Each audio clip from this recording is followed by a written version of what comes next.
সাকিব আল হাসান যদি দেশে আসেন, আপনার কি মনে হয় উনি নিরাপত্তাহীন থাকবেন? ভালো খেলোয়াড় হতে পারেন, উনি একজন নষ্ট পচে যাওয়া মানুষ। যে মানুষ হাসিনার সাথে অ্যালাইন্ড হয় এবং এখনও অ্যালাইন্ড থাকেন, সে 5 তারিখে তো তার বক্তব্য এসছে।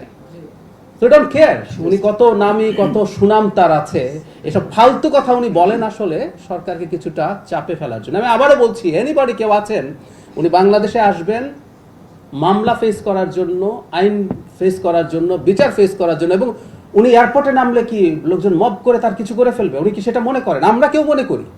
No way. উনি আসবেন এবং ওনার নিরাপত্তার মাধ্যমে উনি ফেস করবেন ওনার যা যা অভিযোগ আছে, এবং সেখানে যা যা আইনগত ব্যাপার আছে সব তিনি মেনে নিয়ে যদি আসেন, কোনো সমস্যা আমি দেখি না। এই প্রত্যেকটা কথা আসলে আমাদের এই সরকারের বিরুদ্ধে প্রোপাগান্ডা, মানে যে মানুষটা স্টিল হাসিনার সাথে অ্যালাইন্ড হয়ে কথা বলে, সেগুলো বলবে। We don't care. এটা শুধু সে না, সে তো আর হাসিনার চেয়ে বড় অপরাধী না।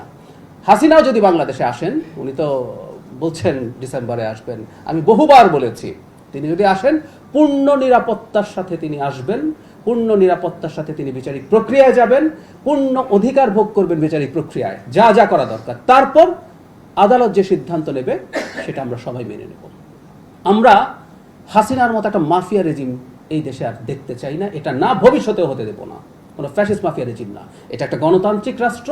এখানে সবচেয়ে বিভৎস অপরাধীটাও তার নাগরিক অধিকার যা যা পাওয়া, সাংবিধানিক অধিকার যা যা পাওয়া, সেটা সাকিব আল হাসান হোক, সেটা হাসিনা হোক, তারা পাবেন, এটা ফর শিওর।